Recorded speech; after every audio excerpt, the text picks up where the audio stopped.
The Law Society will stand for the members of the public, will stand on behalf of all the judges and magistrates of this country to ensure that they can dispense their duties judiciously, only upholding the rule of law.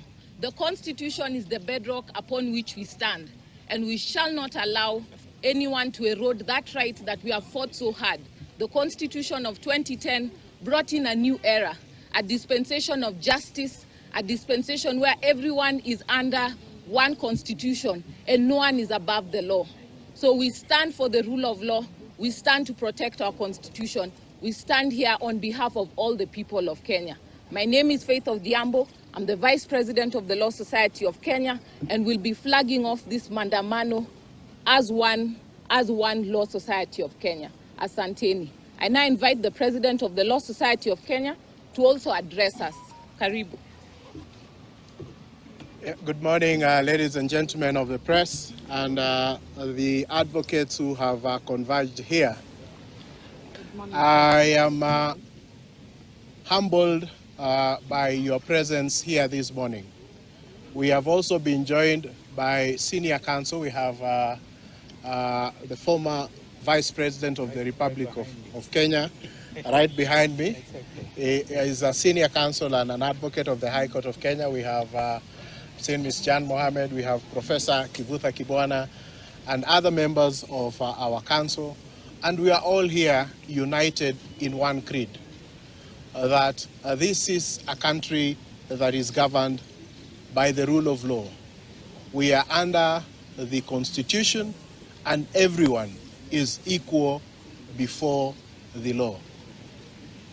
We are disturbed by utterances that are made by the President day in, day out, in public gatherings that imply that he is above the law.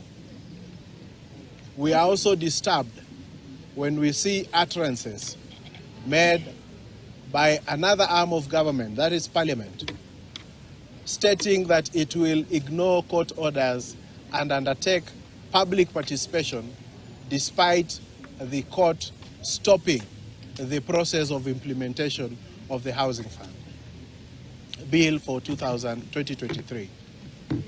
Those actions by Parliament, we want to warn, if they are undertaken, would be an illegal venture.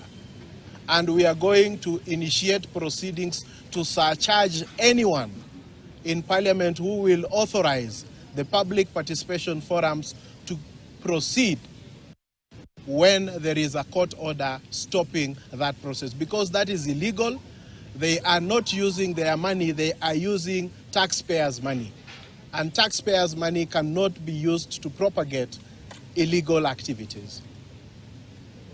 Secondly, the executive nor Parliament have no privilege to choose which orders to comply with and which one not to comply with. They are institutions that have been set up by our Constitution. And the Constitution demands, it does not plead with them, it demands that they must obey court orders. And so we are here united as a body of law, the old, the middle-aged, and the young, to say that the Law Society will not cower. The Law Society will not be intimidated, and when it comes to protection of the Constitution, protection of the rule of law, we are prepared to go to any length to protect the Constitution of Kenya. We are aware that the president has issued threats and has said that mambo ni matatu. We want to assure him that for all those options, we are prepared to take those options in defense of our constitution. Yes. So today, we meet here in public and we are going to affirm our oaths. We took an oath to defend the Constitution of Kenya. We took an oath to defend the independence of the judiciary. We took an oath to defend the administration of justice. And we are going to retake those oaths in public so that we can send an equivocal message to the executive and those in the executive that believe or are harboring false hope that the law society will cow or will be intimidated in the defense of the rule of law. That will be a clear message to all that as a country, we know the history. We know what happened in the years of dictatorship. And we said when we gave ourselves a constitution in 2010 that we are never going back there. And we know that in that process, there are those who lost lives. There are those that were detained. And in honor of their sacrifice, it is our duty and obligation to sustain this war, to sustain the quest for a country that everyone is below the law. So as we undertake this peaceful procession, it is not a contest between the Law Society of Kenya and the executive. It is a march in support of the statehood of the nation of Kenya, because Kenya cannot exist as a country if it is not ruled by the rule of law.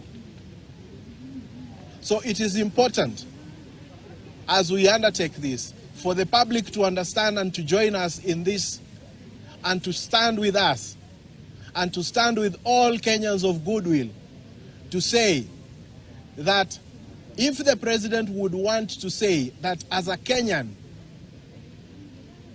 he can choose which order of the court to obey or not, what makes it different from any other Kenyan from saying we are not going to obey those orders? The path that we have taken is a path that can only lead us to one result, and that is anarchy.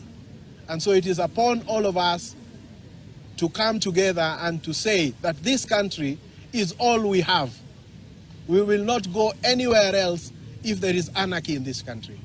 And it is important that the institutions that are set up under the Constitution are supported,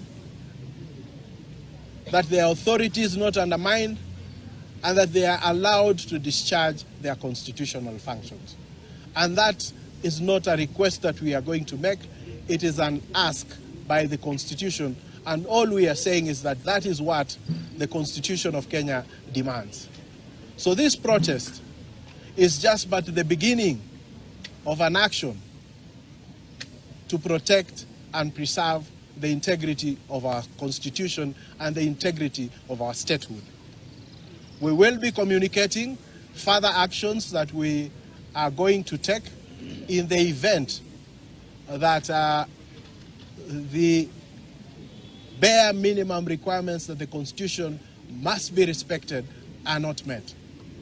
We are not going to lie down and watch this country slide into anarchy and into an era of imperial presidency. So, ladies and gentlemen of the press, I want to thank you for the kind of support that you have given us in this quest.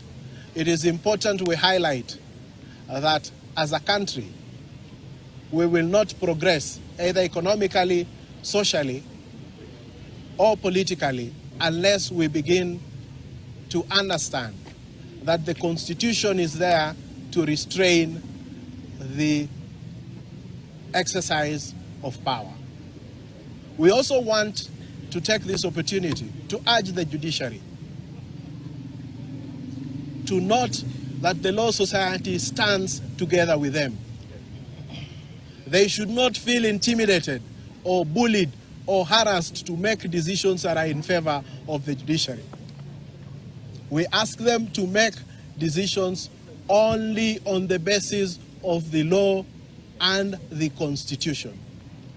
And for as long as they take that duty that they have been given under the Constitution and discharge it seriously, we will support them. As long as they are accountable in terms of how they exercise judicial authority, we will support them. And so we ask the judiciary to remain steadfast, to be emboldened, and to stray the course and confine themselves to the four corners of the Constitution, despite the very blatant, brazen attacks that are being labeled against the judiciary. So with that, we are going to begin the process of farming our oats, and I want to find out whether any of our senior counsel would want to say something first, because as a law society, we respect seniority, and we know that those who have come before us have seen these attacks on the judiciary, and it is important that we also draw from their lessons. So I want to invite our senior counsel, Stephen Kalonzo Musyoka, who is also a former vice president of this country, to make a few remarks.